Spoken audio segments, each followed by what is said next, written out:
ಈ ತೀರ, ಅಲ್ಲಿ ಉತ್ತಮವಾಗಿರತಕ್ಕಂತಹ ಒಂದು ಪಟ್ಟಣ.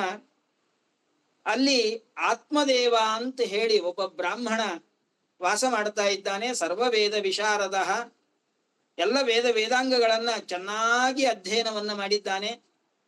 ಬರೀ ವೇದಾಂಗಗಳನ್ನ ಅಧ್ಯಯನ ಮಾಡೋದಲ್ಲ, ಸ್ವವರ್ಣಾಶ್ರಮೋಚಿತವಾದ ಸತ್ಕರ್ಮಗಳನ್ನ ಅನುಷ್ಠಾನ ಮಾಡ್ತಾ ಸ್ನಾನ, ಸಂಧ್ಯಾ ವಂದನೆ, ಜಪ, ತಪ, ಹೋಮ, ಹವನ, ಅತಿಥಿ ಅಭ್ಯಾಗತರ ಆರಾಧನಾ, ದೇವತಾರಾಧನಾ, ಬ್ರಾಹ್ಮಣರ ಆರಾಧನಾ, ಹೀಗೆ ತಾನು ಸತ್ಕರ್ಮಗಳನ್ನ ಮಾಡ್ತಾ ಭಿಕ್ಷುಕಃ ವಿತ್ತವಾನ್ ಲೋಕೆ ತತ್ಪ್ರೀತ್ಯ ದುಂದುಲಿ ಸ್ಮೃತ, ಒಳ್ಳೆ ಶ್ರೀಮಂತನಾಗಿ ಇದ್ದಾನೆ. ಅವನಿಗೆ ಒಬ್ಬಳು ಹೆಂಡತಿ ದುಂದುಲಿ ಅಂತ ಹೇಳಿ ಅವಳ ಹೆಸರು. ಅವನಿಗೆ ಬಹಳ ವರ್ಷಗಳಾದರೂ ಕೂಡ ಮಕ್ಕಳೇ ಆಗಿಲ್ಲ. ಯಾರಿಗೆ ಮಕ್ಕಳಿಲ್ಲವೋ ಅವರಿಗೆ ಮಕ್ಕಳಿಲ್ಲದೆ ಇರತಕ್ಕಂತಹ ದುಃಖ ಎಷ್ಟು ಅನ್ನೋದು ಅವರಿಗೆ ಗೊತ್ತು. ಹಾಗಿದ್ದ ಹಾಗೆ ಈ ಯಾವ ಆತ್ಮದೇವ ಬ್ರಾಹ್ಮಣನು ಕೂಡ ಮಕ್ಕಳಿಲ್ಲದೆ ಇದ್ದದ್ದಕ್ಕಾಗಿ ಬಹಳ ದುಃಖವನ್ನ ಪಟ್ಟಿದ್ದಾನೆ. ನಾನಾ ವಿಧವಾಗಿರತಕ್ಕಂತಹ ಪ್ರಯತ್ನಗಳನ್ನ ಮಾಡಿದ್ದಾನೆ, ಆದರೂ ಕೂಡ ಮಕ್ಕಳಾಗ್ಲಿಲ್ಲ. ನ ಪುತ್ರೋ ನಾಪಿ ವಾ ಪುತ್ರಿ ತತಶ್ಚಿಂತಾ ತುರೋ ವೃಷಂ. ನಾನು ಮೃತನಾದ ಮೇಲೆ ಪಿಂಡ ಪ್ರದಾನಾದಿಗಳನ್ನೆಲ್ಲ ಯಾರು ಮಾಡೋರು? ನನಗೆ ಒಳ್ಳೆ ಸದ್ಗತಿ ಆಗುವ ಹಾಗೆ ಮಾಡತಕ್ಕಂಥವ್ರು ಯಾರು? ಅಪುತ್ರಾಣಾಂ ಗತಿರ್ನಾಸ್ತಿ. ಸತ್ಪುತ್ರರಾಗಬೇಕು, ಅವರಿಂದಲೇ ಸದ್ಗತಿ ಆಗತಕ್ಕಂಥದ್ದು ಅಂತ ಹೇಳಿ ವಿಚಾರವನ್ನ ಮಾಡ್ತಾ ಇದ್ದಾನೆ. ಏನ್ ವಿಚಾರ ಮಾಡಿದ್ರು, ಏನ್ ಪ್ರಯತ್ನವನ್ನ ಮಾಡಿದ್ರು ಕೂಡ ಮಕ್ಕಳೇ ಆಗ್ಲಿಲ್ಲ. ಬಹಳ ಬೇಸರ ಆಯಿತು. ಮನೆಯನ್ನ ಬಿಟ್ಟು ಅಲ್ಲಿಂದ ಅರಣ್ಯಕ್ಕೆ ಹೊರಟು ಬಿಟ್ಟಿದ್ದಾನೆ. ಅರಣ್ಯವನ್ನ ಪ್ರವೇಶ ಮಾಡಿದ. ಬಿಸಿಲು, ಮಧ್ಯಾಹ್ನದ ತಾಪ, ಬಹಳ ಬಿಸಿಲಾಗಿದೆ. ಅಲ್ಲೇ ಒಂದು ಸರೋವರವನ್ನು ನೋಡಿದ್ದಾನೆ. ನೀರನ್ನ ಪಾನವನ್ನ ಮಾಡಿದ. ಪೀತ್ವಾ ಜಲಂ ನಿಷಣ್ಣಸ್ತು ಪ್ರಜಾ ದುಃಖೇನ ಕಲುಷಿತಃ. ಒಂದು ಮರದ ಕೆಳಗಡೆ ಕೂತ್ಕೊಂಡಿದ್ದಾನೆ, ದುಃಖವನ್ನ ಪಡ್ತಾ ಇದ್ದಾನೆ. ಅಯ್ಯೋ, ನನಗೆ ಮಕ್ಕಳೇ ಇಲ್ಲಲ್ಲ, ಏನ್ ಮಾಡ್ಬೇಕು, ಏನು ಉಪಾಯವನ್ನ ಮಾಡಬೇಕು ಅಂತ ವಿಚಾರವನ್ನ ಮಾಡ್ತಾ ಇದ್ದಾನೆ. ದೈವ ಯೋಗದಿಂದ ಅದೃಷ್ಟವಶಾತ್ ಒಬ್ಬ ಸನ್ಯಾಸಿ ಅಲ್ಲಿಗೆ ಬಂದಿದ್ದಾನೆ. ಮುಹೂರ್ತಾದಪಿ ತತ್ರೈವ ಸನ್ಯಾಸಿ ಕಶ್ಚಿದಾಗತಃ. ಒಬ್ಬ ಸನ್ಯಾಸಿ ಬಂದಿದ್ದಾನೆ ದೈವ ಯೋಗೇನ. ಈ ಯಾವ ಆತ್ಮದೇವ ಆ ಸನ್ಯಾಸಿಗೆ ನಮಸ್ಕಾರವನ್ನ ಮಾಡಿದ. ನಮಸ್ಕಾರ ಮಾಡಿದ ಕೂಡ್ಲೆ ಆ ಸನ್ಯಾಸಿ ಹೇಳೇ ಬಿಟ್ಟ, ನೋಡು ಬ್ರಾಹ್ಮಣ, ನನಗೆ ನಿನ್ನ ಹಣೆ ಬರವನ್ನ ಓದೋದಕ್ಕೆ ಬರ್ತದೆ. ಕೆಲವರು ಕೈ ನೋಡಿ ಭವಿಷ್ಯವನ್ನ ಹೇಳ್ತಾರೆ, ಕೆಲವರು ಜಾತಕವನ್ನ ನೋಡಿ ಭವಿಷ್ಯವನ್ನ ಹೇಳ್ತಾರೆ, ಕೆಲವರು ಮುಖವನ್ನ ನೋಡಿ ಭವಿಷ್ಯವನ್ನ ಹೇಳ್ತಾರೆ, ಕೆಲವರು ಹಣೆಯನ್ನ ನೋಡಿ ಭವಿಷ್ಯವನ್ನ ಹೇಳ್ತಾರೆ. ಹೀಗೆ ನನಗೆ ನಿನ್ನ ಹಣೆಯಲ್ಲಿ ಏನು ಬರೆದಿದೆ ಅನ್ನೋದನ್ನ ಓದುವ ಸಾಮರ್ಥ್ಯ ನನಗಿದೆ.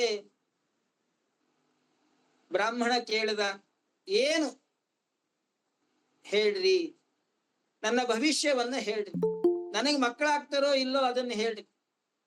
ಅದಕ್ಕೆ ಸನ್ಯಾಸಿ ಹೇಳ್ತಾ ಇದ್ದಾನೆ, ಯತಿಹಿ ಉವಾಚ ಶೃಣು ವಿಪ್ರ ಮಯಾತೇದ್ಯ ಪ್ರಾರಬ್ಧಂತು ವಿಲೋಕಿತಂ ಸಪ್ತ ಜನ್ಮಾವಧಿಸ್ತವ ಪುತ್ರೋ ನೈವಚ ನೈವಚ.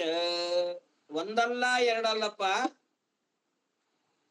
ನಿನಗೆ 7 ಜನ್ಮಗಳಲ್ಲಿ ಮಕ್ಕಳಾಗುವಂತಹ ಭಾಗ್ಯ ಇಲ್ಲ, ಇಲ್ಲ, ಸರ್ವಥಾ ಇಲ್ಲ. ನಿನಗೆ ಏನೇ ಪ್ರಯತ್ನ ಮಾಡು, ಎಷ್ಟೇ ಪುತ್ರ ಕಾಮೇಷ್ಟಿ ಯಾಗವನ್ನ ಮಾಡು, ಎಂತ ವೈದ್ಯರತ್ರ ಬೇಕಾದ್ರೆ ತೋರಿಸು, ಏನು ಬೇಕಾದ್ರೂ ಉಪಾಯಗಳನ್ನ ಮಾಡು, ಏನು ಬೇಕಾದ್ರೂ ಔಷಧಿಗಳನ್ನ ಮಾಡು, ನಿನಗೆ ಮಕ್ಕಳಾಗುವಂತಹ ಭಾಗ್ಯ 7 ಜನ್ಮಕ್ಕೂ ಇಲ್ಲ.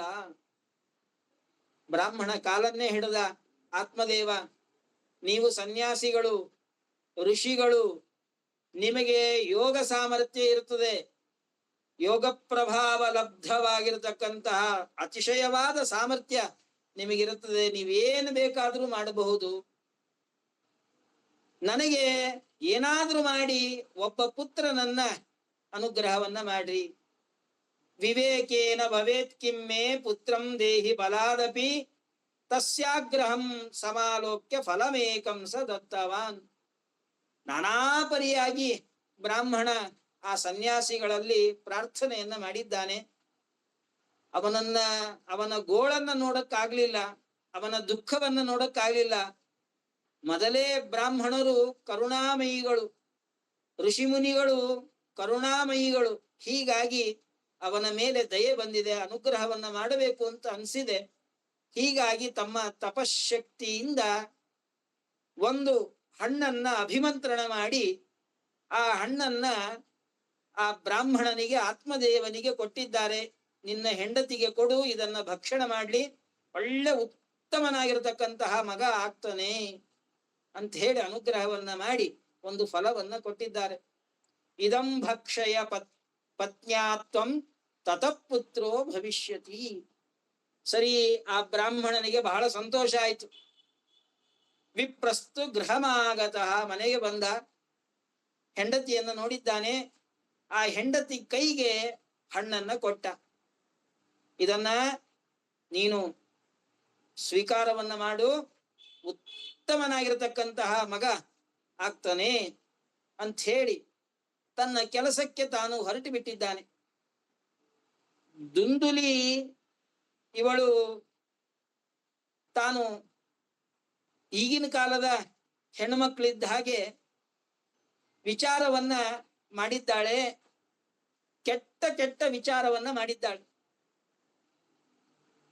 ನಾನು ಈ ಹಣ್ಣನ್ನ ತಿಂದು ಗರ್ಭವತಿ ಆದ್ರೆ ಅನೇಕ ವಿಧವಾಗಿರತಕ್ಕಂತಹ ತೊಂದರೆಗಳಾಗ್ತದೆ, ದುಃಖ ಆಗತ್ತೆ, ಶ್ರಮ ಆಗ್ತದೆ. ಇಷ್ಟೆಲ್ಲ ಶ್ರಮವನ್ನ ಪಡೋದಕ್ಕೆ ನನಗೆ ಸಾಧ್ಯ ಇಲ್ಲ.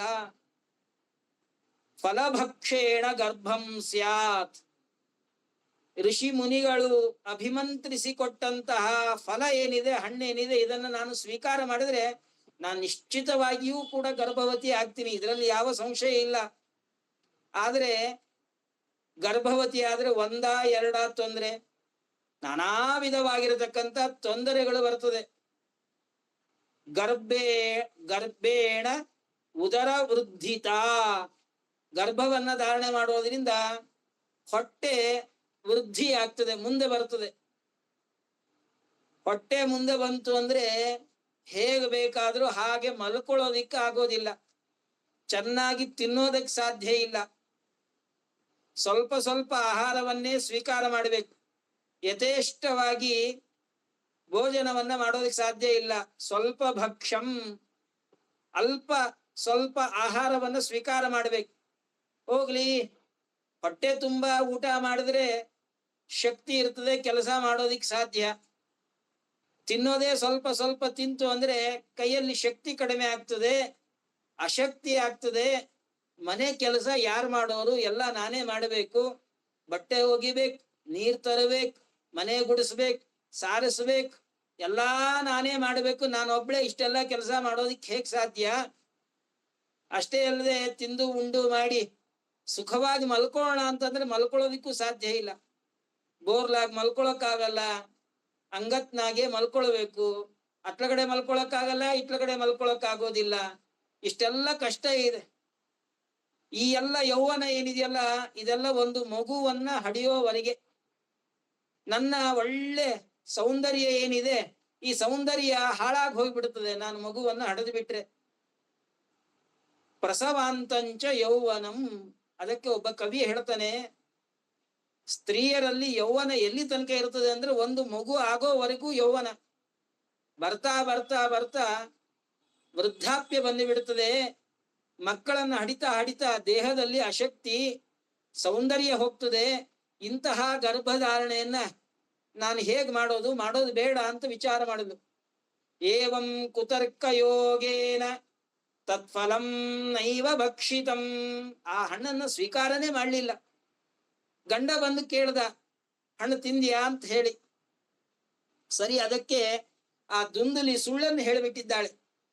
ಪತ್ಯಾ ಪೃಷ್ಟಂ ಫಲಂ ಭುಕ್ತಂ ಭುಕ್ತಂ ಚೇತಿ ತಯೇರಿತಂ. ನಾನ್ ತಿಂದೆ ಬಹಳ ರುಚಿಯಾಗಿತ್ತು, ಭಕ್ತಿಯಿಂದ ನಾನು ಸ್ವೀಕಾರವನ್ನ ಮಾಡಿದ್ದೇನೆ ಅಂತ ಸುಳ್ಳನ್ನು ಹೇಳಿಬಿಟ್ಟಿದ್ದಾಳೆ. ಎಷ್ಟು ದಿವಸ ಸುಳ್ಳನ್ನು ಹೇಳಕ್ಕಾಗತ್ರಿ? ಒಂದು ದಿವಸ ಹೇಳ್ಬೋದು, 2 ದಿವಸ ಹೇಳ್ಬೋದು, ತಿಂಗಳು ಹೇಳ್ಬೋದು. ಬರ್ತಾ ಬರ್ತಾ ಉದರ ಅದು ವೃದ್ಧಿ ಆಗಬೇಕಲ್ಲ. 1 ತಿಂಗಳಾಯ್ತು, 2 ತಿಂಗಳಾಯ್ತು. ಇಟ್ಲ ಕಡೆ ಅವಳಿಗೆ ಒಬ್ಬ ತಂಗಿ ಇದ್ಲು, ಅವಳು ಕೂಡ ಗರ್ಭವತಿ ಆಗಿದ್ದಾಳೆ. ಅವಳು ಅಕಸ್ಮಾತ್ ಆಗಿ ಆ ದುಂದುಲಿಯ ಮನೆಗೆ ಬಂದಿದ್ದಾಳೆ. ಏಕದಾ ಭಗನಿ ತಸ್ಯಾಹ ತದ್ಗೃಹಂ ಸ್ವೇಚ್ಛಯಾಗತ ಸಾಬ್ರವೀತ್ ಮಮ ಗರ್ಭೋಸ್ತಿ ತಂ ದಾಸ್ಯಾಮಿ ಪ್ರಸೂತಿತಃ. ಅಕ್ಕ, ಅವಳು ಎಲ್ಲವನ್ನು ಕೂಡ ತಂಗಿ ಮುಂದೆ ಹೇಳಿದ್ದಾಳೆ. ಆದ ಪ್ರಸಂಗವನ್ನೆಲ್ಲ, ಘಟನೆಯೆಲ್ಲ ಹೇಳಿದ್ದಾಳೆ. ಅದಕ್ಕೆ ತಂಗಿ ಸಮಾಧಾನ ಮಾಡೋದು ಅಕ್ಕನಿಗೆ, ಅಕ್ಕ ನೀ ಏನ್ ದುಃಖ ಪಟ್ಕೋಬೇಡ, ನಾನು ಕೂಡ ಗರ್ಭಿಣಿ ಇದ್ದೀನಿ, ನನಗೆ ಸಾಕಷ್ಟು ಜನ ಮಕ್ಕಳಿದ್ದಾರೆ, ಈ ಮಗುವನ್ನ ಹಡದ ಕೂಡ್ಲೆ ನಾನು ನಿನಗೆ ತಂದು ಕೊಡ್ತೀನಿ. ಆದ್ರೆ ಒಂದು ಕಂಡೀಷನ್ ಏನಂತಂದ್ರೆ, ನಮ್ಮ ಮನೆಯವರು ಬಹಳ ಧನ ಪಿಶಾಚಿಗಳು, ಹಣ ಅಂದ್ರೆ ಬೇಕು ಅಂತ ಹೇಳ್ತಾರೆ.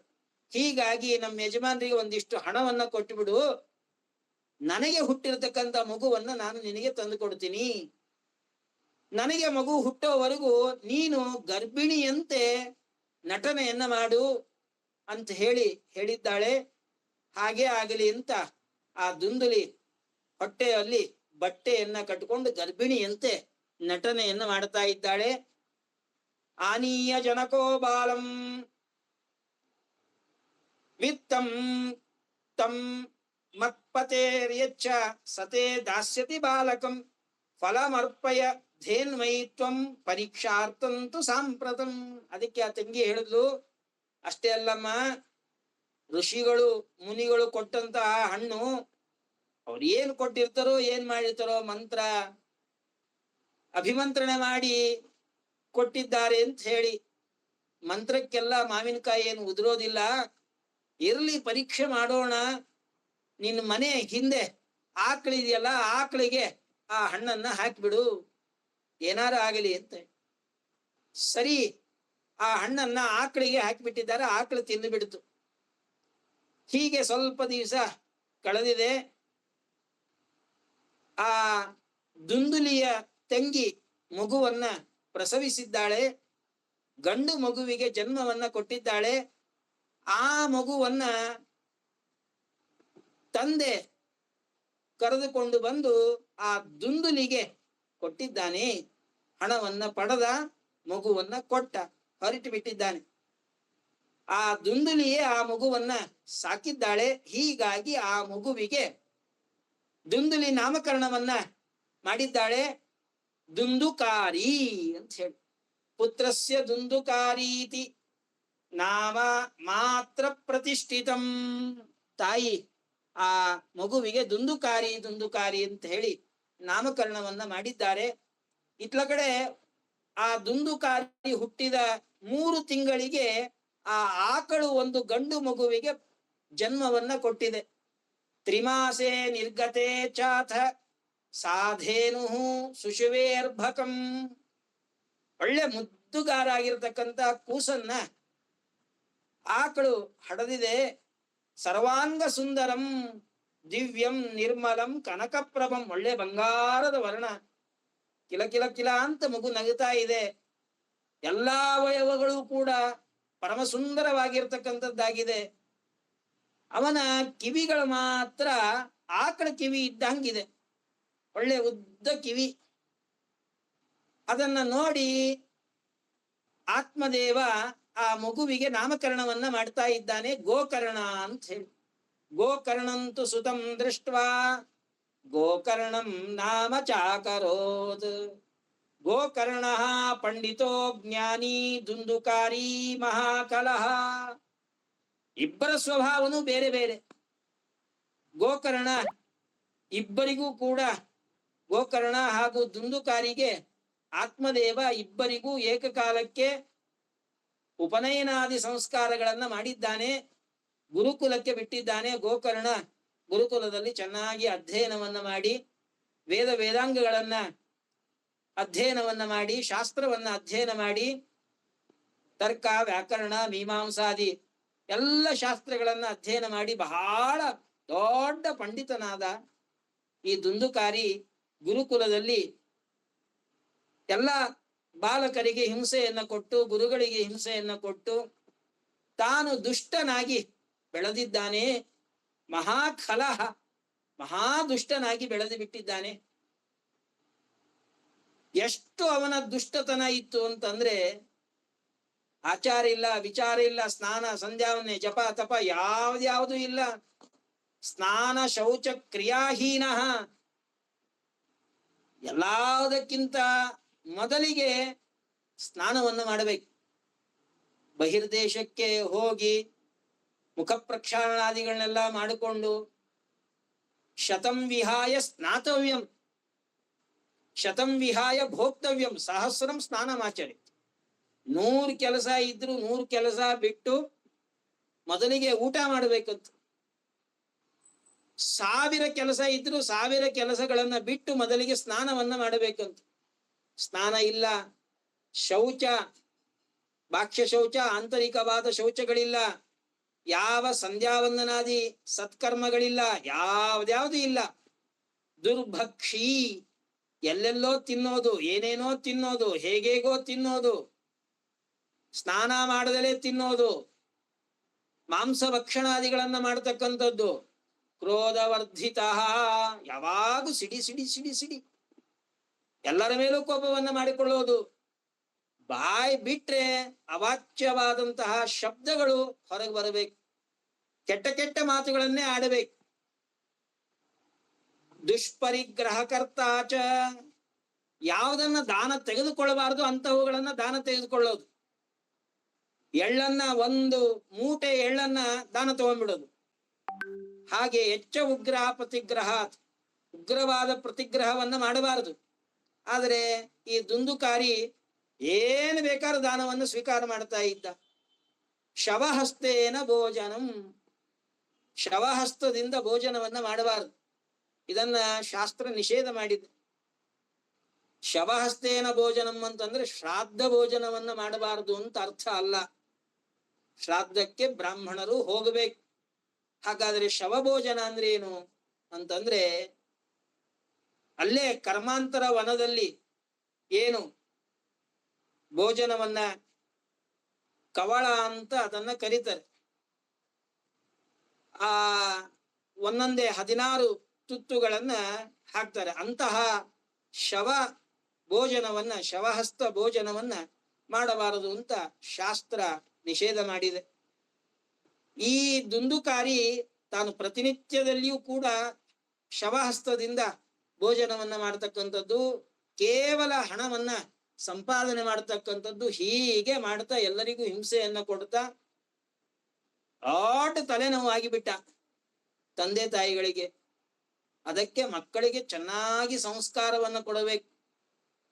ಮಕ್ಕಳಿಗೆ ನಾವು ಸಂಸ್ಕಾರವನ್ನ ಕೊಡದಲೆ ಅವರು ಹೇಗ್ ಬೆಳಿತಾರೋ ಹಾಗೆ ಬೆಳಿಲಿ ಅಂತ ಬಿಟ್ರೆ ಆಮೇಲೆ ಏನೂ ಮಾಡೋದಿಕ್ ಸಾಧ್ಯ ಇಲ್ಲ. ಗಿಡವಾಗಿ ಬಗ್ಗದ್ದು ಮರವಾಗಿ ಬಗ್ಗೀತೆ ಅಂತ ಒಂದು ಗಾದೆ. ಸಣ್ಣ ಬಳ್ಳಿ ಇದ್ದಾಗಲೇ ಅದಕ್ಕೆ ನಾವು ದಾರ ಕಟ್ಟಿ ಹೇಗೆ ಬೇಕಾದ್ರೂ ಅದನ್ನ ಬೆಳೆಸ್ಕೊಳ್ಬಹುದು. ಆದ್ರೆ ದೊಡ್ಡ ಹೆಮ್ಮರ ಆದ್ಮೇಲೆ ಅದನ್ನ ಏನು ಮಾಡಕ್ ಬರಲ್ಲ. ಎಲ್ಲರಿಗೂ ಹಿಂಸೆಯನ್ನ ಕೊಡ್ತಾ ಇದ್ದಾನೆ. ಹೀಗಾಗಿ ಎಲ್ಲರಿಗೂ ಕೂಡ ತಲೆನೋವಾಗಿದೆ. ತತ್ರಾಪಿ ಆತ್ಮದೇವನಿಗೆ ದುಂದುಕಾರಿ ಮಾಡುವಂತಹ ಯಾವ ಕೆಲಸಗಳು ಕೂಡ ಸರಿ ಬರ್ತಾ ಇಲ್ಲ. ಬಹಳ ಮನಸ್ಸಿಗೆ ಬೇಸರವಾಗಿದೆ. ಆವಾಗ ಗೋಕರ್ಣ ತನ್ನ ತಂದೆಯಾಗಿರ್ತಕ್ಕಂಥ ಆತ್ಮದೇವನಿಗೆ ಉಪದೇಶವನ್ನ ಮಾಡ್ತಾನೆ. ತದಾನೀಂತು ಸಮಾಗತ್ಯ ಗೋಕರ್ಣೋ ಜ್ಞಾನ ಸಂಯುತ, ಮಹಾಜ್ಞಾನಿ ಬುದ್ಧಿವಂತ ತತ್ವಜ್ಞಾನಿ ಗೋಕರ್ಣ ಹೀಗಾಗಿ ತನ್ನ ತಂದೆಗೆ ಉಪದೇಶವನ್ನ ಮಾಡಿದ. ಬೋಧಯಾಮಾಸ ಜನಕಂ ವೈರಾಗ್ಯಂ ಪರಿದರ್ಶಯನ್, ವೈರಾಗ್ಯದ ಮಾತುಗಳನ್ನು ಹೇಳ್ತಾ ಇದ್ದಾನೆ. ಸುತ ಕಸ್ಯ ಧನಂ ಕಸ್ಯ ಸ್ನೇಹವಾಂಚ ವಲೆ ಸ್ನೇಹವಾನ್ ಚಲತೆ ನಿಶಂ, ನಿಪತಿಷ್ಯತಿ ದೇಹೋಯಂ ಸರ್ವಂ ತ್ಯಕ್ತ್ವಾ ವನಂ ವ್ರಜ. ಅಪ್ಪ, ಯಾರ ಮಕ್ಕಳು, ಯಾರ ತಂದೆ, ಯಾರು ಅಣ್ಣ, ಯಾರ ತಮ್ಮ, ಯಾವುದು ಸಂಪತ್ತು, ಯಾವುದು ಮನೆ, ಇದ್ರ ಮೇಲೆಲ್ಲ ಇರತಕ್ಕಂತ ಅಭಿಮಾನ ಎಂತಹದ್ದು, ಎಷ್ಟೊತ್ತು, ಯಾವುದು ಉಪಯೋಗ ಇಲ್ಲ. ಒಂದಲ್ಲ ಒಂದು ದಿವಸ ಈ ದೇಹ ಬಿದ್ದು ಹೋಗಿಬಿಡುತ್ತದೆ. ಹೀಗಾಗಿ ವಿರಕ್ತನಾಗಿ ಭಗವಂತನ ಆರಾಧನೆಯನ್ನ ಮಾಡಬೇಕು. ಅದರಿಂದ ಮಾತ್ರ ಮನುಷ್ಯನಿಗೆ ಕ್ಷೇಮ, ಅದರಿಂದ ಮಾತ್ರ ಅಭಯ. ಇನ್ನೆಲ್ಲವೂ ಕೂಡ ಭಯ. ಅದಕ್ಕೆ ಒಬ್ಬ ಸುಭಾಷಿತಕಾರ ಹೇಳ್ತಾನೆ, ಧನಾನಿ ಭೂಮೌ ಪಶವಶ್ಚ ಗೋಷ್ಠೆ ಭಾರ್ಯಾ ಗೃಹದ್ವಾರಿ ಸುತ ಸ್ಮಶಾನೆ ದೇಹಶ್ಚಿತಾಯಾಂ ಪರಲೋಕ ಮಾರ್ಗೆ ಕರ್ಮಾನುಗೋ ಗಚ್ಚತಿ ಜೀವ ಏಕಃ. ಜೀವ ತಾನು ಪರಲೋಕ ಯಾತ್ರೆಯನ್ನ ಮಾಡಬೇಕಾದ್ರೆ ಅವನ ಹಿಂದೆ ಯಾವುದು ಬರ್ತದೆ? ಯಾವುದು ಬರೋದಿಲ್ಲ. ಧನಾನಿ ಭೂಮೌ, ನಾವೇನು ಬದುಕಿದ್ದಾಗ ಹಣವನ್ನ ಸಂಪಾದನೆಯನ್ನ ಮಾಡಿ ಧನವನ್ನ ಸಂಗ್ರಹ ಮಾಡಿರ್ತೀವಿ, ಅದೆಲ್ಲ ಇಲ್ಲೇ ಬಿಟ್ಟು ಹೋಗ್ಬೇಕು. ಹಿಂದಿನ ಕಾಲದಲ್ಲಿ ಭೂಮಿಯಲ್ಲಿ ಹಣವನ್ನ ಮುಚ್ಚಿಡ್ತಾ ಇದ್ರು, ಈಗ ಬ್ಯಾಂಕಲ್ಲಿ ಹಣವನ್ನ ಇಡ್ತೀವಿ, ಇಷ್ಟೇ ವ್ಯತ್ಯಾಸ. ಪಶವಶ್ಚ ಗೋಷ್ಠೆ, ಹಿಂದೆ ಒಂದೂರಿಂದ ಮತ್ತೊಂದೂರಿಗೆ ಸಂಚಾರ ಮಾಡೋದಕ್ಕೆ ಕುದುರೆ, ಒಂಟೆ, ಆನೆ ಇವುಗಳನ್ನೆಲ್ಲ ಬಳಸ್ತಾ ಇದ್ರು. ಅವುಗಳೆಲ್ಲ ಗೋಷ್ಠದಲ್ಲಿ ಕೊಟ್ಟಿಗೆ ಒಳಗಿರ್ತದೆ ಅಷ್ಟೇ. ಈಗ ನಾವು ಒಂದು ಊರಿಂದ ಮತ್ತೊಂದೂರಿಗೆ ಅಥವಾ ಬೇರೆ ಕಡೆಗೆ ಹೋಗೋದಕ್ಕೆ, ಸಂಚಾರವನ್ನ ಮಾಡೋದಕ್ಕೆ ಕಾರು, ಬೇಕಾಗಿರ್ತಕ್ಕಂತಹ ಬೈಕು ಮೊದಲಾದಂತಹ ವಾಹನಗಳನ್ನು ಏನು ಬಳಸ್ತೀವಿ, ಇದನ್ನೆಲ್ಲ ನಾವು ಇಲ್ಲೇ ಗ್ಯಾರೇಜ್ ಅಲ್ಲೇ ಬಿಟ್ಟು ಹೋಗ್ಬೇಕು. ಅಯ್ಯೋ, ಸ್ವರ್ಗ ನರಕಗಳು 1,00,000 ಯೋಜನ ದೂರ ಇದೆ, ಅಷ್ಟು ದೂರ ನಡ್ಕೊಂಡು ಹೋಗೋದಕ್ಕೆ ಬಹಳ ಶ್ರಮ ಆಗ್ತದೆ. ಕಾರೋ ಬೈಕಲ್ಲೋ ಹೋಗೋಣ ಅಂದ್ರೆ ಸಾಧ್ಯನಾ? ವಿಮಾನದಲ್ಲಿ ಹೋಗೋಣ ಅಂದ್ರೆ ಸಾಧ್ಯನಾ? ಸಾಧ್ಯ ಇಲ್ಲ. ಧನಾನಿ ಭೂಮು ಪಶವಶ್ಚ ಗೋಷ್ಠೆ ಭಾರ್ಯಾ ಗೃಹದ್ವಾರಿ, ತನ್ನ ಹೆಂಡತಿ ಎಷ್ಟೇ ತನ್ನನ್ನ ಪ್ರೀತಿ ಮಾಡಿದ್ರು ಕೂಡ ಕೊನೆಗೆ ಹೊಸಲು ದಾಟಿ ಬರೋದಿಲ್ಲ, ಅವಳಲ್ಲೇ ಉಳಿತಾಳೆ. ಸುತ ಸ್ಮಶಾನೆ, ಮಕ್ಕಳು ಸ್ಮಶಾನದವರೆಗೆ ಬರ್ತಾರೆ. ದೇಹಶ್ಚಿತಾಯಾಮ್, ದೇಹ ಇದು ಚಿತೆ ಮೇಲೆ ಇಟ್ಟು ಅದನ್ನು ಸುಟ್ಟು ಬಿಟ್ರೆ ಮುಗಿದೋಯ್ತು, ಯಾರು ಬರೋದಿಲ್ಲ. ಕರ್ಮಾನುಗೋ ಗಚ್ಚತಿ ಜೀವ ಏಕಃ, ಜೀವನ ಜೊತೆಗೆ ಅವನು ಮಾಡಿರ್ತಕ್ಕಂತಹ ಸತ್ಕರ್ಮ ಅಸತ್ಕರ್ಮಗಳಿಂದ ಬಂದ ಪುಣ್ಯ ಪಾಪಗಳು ಎರಡೇ ಬರೋದು ಹೊರತು ಬೇರೆ ಯಾವುದು ಬರೋದಿಲ್ಲ. ಅಪ್ಪ, ಅತಿಯಾದ ಅಭಿಮಾನವನ್ನ, ಮಕ್ಕಳ ಮೇಲೆ ಅತಿಯಾದ ಅಭಿಮಾನವನ್ನ ಮಾಡಿ, ಹೆಂಡತಿಯ ಮೇಲೆ ಅತಿಯಾದ ಅಭಿಮಾನವನ್ನ ಮಾಡಿ, ಮನೆಯ ಮೇಲೆ ಅತಿಯಾದ ಅಭಿಮಾನವನ್ನ ಮಾಡಿ, ನಿನ್ನ ಸಾಧನೆಯನ್ನ ನೀನು ಯಾಕೆ ಹಾಳು ಮಾಡಿಕೊಳ್ತಾ ಇದ್ದೀ? ಹೋಗು, ಅರಣ್ಯಕ್ಕೆ ಹೋಗು, ಭಗವಂತನ ಆರಾಧನೆಯನ್ನ ಮಾಡು, ದೇವರ ಸಾಕ್ಷಾತ್ಕಾರವನ್ನ ಮಾಡಿಕೋ ಅಂತ ಉಪದೇಶವನ್ನ ಮಾಡಿದ. ಇದನ್ನೇ ಪ್ರಹ್ಲಾದರಾಜರು ಹೇಳ್ತಾರಲ್ಲ, ಸಪ್ತಮ ಸ್ಕಂದ ಭಾಗವತದಲ್ಲಿ ಯಾವುದು ಶ್ರೇಷ್ಠ ಅಂತ ಹಿರಣ್ಯಕಶಿಪು ಪ್ರಹ್ಲಾದರಾಜರನ್ನ ಪ್ರಶ್ನೆ ಮಾಡಿದಾಗ ಅದಕ್ಕೆ ಪ್ರಹ್ಲಾದರಾಜರು ಹೇಳ್ತಾರೆ, ಹಿತ್ವಾತ್ಮಪಾತಂ ಗೃಹಮಂದಕೂಪಂ,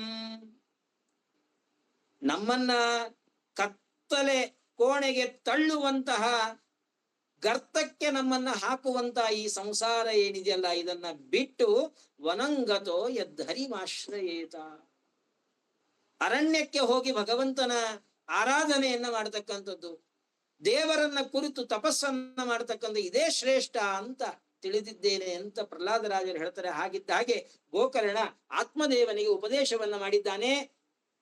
ಆತ್ಮದೇವ ಅಲ್ಲಿಂದ ಹೊರಟೇ ಬಿಟ್ಟ, ಅರಣ್ಯಕ್ಕೆ ಹೋಗಿ ತನ್ನ ಸಾಧನೆಯನ್ನು ತಾನು ಮಾಡಿಕೊಳ್ತಾ ಇದ್ದಾನೆ. ಗೋಕರ್ಣನು ಕೂಡ ಮನೆಯನ್ನ ಬಿಟ್ಟೇ ಬಿಟ್ಟ. ಅವನು ಕೂಡ ಗೋಕರ್ಣ ತೀರ್ಥಯಾತ್ರಾರ್ಥಂ ನಿರ್ಗತೋ ಯೋಗ ಸಂಸ್ಥಿತ, ಅವನು ತೀರ್ಥಯಾತ್ರೆಯನ್ನ ಮಾಡ್ತಾ ಗಂಗಾದಿ ಸಕಲ ತೀರ್ಥಗಳನ್ನ ಸಂಚಾರವನ್ನ ಮಾಡ್ತಾ ಇದ್ದಾನೆ. ಇತ್ಲ ಕಡೆ ದುಂದುಕಾರಿ ತನ್ನ ಕೆಟ್ಟ ವರ್ತನೆಯನ್ನ ಮತ್ತೆ ಹೆಚ್ಚು ಮಾಡಿದ್ದಾನೆ. ಪಿತರಿ ಉಪಗತೇತೇನ ಜನನೀ ತಾಡಿತಾ ವೃಷಂ, ಕೂಪೇ ಪಾತಃ ಕೃತೋ ರಾತ್ರೋ ತೇನ ಸಾ ನಿಧನಂಗತ. ಯಾವಾಗ ತಂದೆ ಅವನು ಅರಣ್ಯಕ್ಕೆ ಹೊರಟ, ಗೋಕರ್ಣ ತೀರ್ಥಯಾತ್ರೆಗೆ ಹೊರಟ, ಹೇಳೋರಿಲ್ಲ ಕೇಳೋರಿಲ್ಲ. ತಾನ್ ಮಾಡಿದ್ದೇ ರೂಲ್ಸು, ತಾನ್ ಆಡಿದ್ದೇ ಆಟ. ಹೀಗಾಗಿ ದುಂದುಕಾರಿ ತನ್ನ ತಾಯಿ ಹತ್ರ ಹಣಕ್ಕಾಗಿ ಪೀಡಿಸೋದು. ಹಣ ಕೊಟ್ರೆ ಸರಿ, ಹಣ ಕೊಡ್ಲಿಲ್ಲ ಅಂದ್ರೆ ಹೊಡೆಯೋದು ಬಡಿಯೋದು. ಹೀಗೆ ತನ್ನ ತಾಯಿಗೆ ಹಿಂಸೆಯನ್ನು ಕೊಟ್ಟು ಕೊಟ್ಟು ಕೊಟ್ಟು ಕೊಟ್ಟು ಕೊನೆಯಲ್ಲಿ ಒಮ್ಮೆ ಅವಳನ್ನ ಬಾವಿಗೆ ಹಾಕಿ ಬಿಡ್ತಾನೆ. ಅವಳು ಕೂಡ ಸತ್ತು ಹೋಗ್ಬಿಟ್ಲು. ಇದ್ದ ಬದ್ದ ಹಣವನ್ನೆಲ್ಲ, ಬಂಗಾರ ಬೆಳ್ಳಿ ಇವನ್ನೆಲ್ಲ ತಾನು ಸಂಗ್ರಹ ಮಾಡಿಕೊಂಡು ನಾನಾ ವಿಧವಾದ ದುಶ್ಚಟಗಳಿಗೆ ದಾಸನಾಗಿ ಬಿಟ್ಟಿದ್ದಾನೆ. ಪರಸ್ತ್ರೀ ಸಹವಾಸಾದಿಗಳನ್ನೆಲ್ಲ ಮಾಡಿದ. ಒಮ್ಮೆ ಆ ಎಲ್ಲ ಪರಸ್ತ್ರೀಯರು, ವೇಶ್ಯಾಸ್ತ್ರೀಯರು ಅವರೆಲ್ಲ ವಿಚಾರ ಮಾಡಿದ್ರು, ಇವನತ್ರ ಬಹಳ ಹಣ ಇದೆ, ಏನಾದ್ರೂ ಮಾಡಿ ಇವನತ್ರ ಇರೋ ಹಣವನ್ನೆಲ್ಲ ಕಸಿದುಕೊಂಡು ಇವನನ್ನು ಕೊಂದು ಬಿಡ್ಬೇಕು ಅಂತ ವಿಚಾರವನ್ನ ಮಾಡಿದ್ದಾರೆ. ನಿಹತ್ಯೇನಂ ಗೃಹೀತ್ವಾರ್ಥಂ ಯಾಸ್ಯಾಮಹ ಯತ್ರ ಕುತ್ರಚಿತ್. ಎಲ್ಲಾರು ಓಡಿ ಹೋಗ್ಬಿಡೋಣ, ಇವನತ್ರ ಇರೋ ಹಣವನ್ನೆಲ್ಲ ಕಸ್ಕೊಂಡ್ಬಿಡ್ಬೇಕು.